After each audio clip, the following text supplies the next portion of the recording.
वक्त मैं Trinity college Cambridge के बाहर खड़ा हूँ। ये वो जगह है जहाँ पे निशानी पास और ये वो दरख्त है इसके बारे में ये कहा जाता है ये दरख्त यहाँ न्यूटन बैठा हुआ था जब इसके सर पे सेब गिरा और फिर उसने कशिश शकल का कानून दरियाफ्त किया। तो यहाँ से वो आइडिया न्यूटन के दिमाग में आया और फिर ये वो जगह हुई जिसने आइंदा दुनिया और साइंस का मुस्तकबिली तब्दील कर दिया।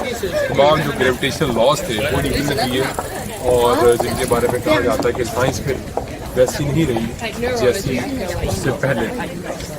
कैम्ब्रिज में ट्रिनिटी कॉलेज और उसके अलावा जो किंग्स कॉलेज बिल्कुल इसके साथ ही है वो ये दो जगह हैं जो कि इनका शुर्रा इम्तियाज़ है। इसके अलावा जो दरिया है यहाँ पे वहाँ एक मैथमेटिकल ब्रिज है वो भी बड़ी देखने की जगह है वो भी हम कोशिश करेंगे कि आपको दिखाएं।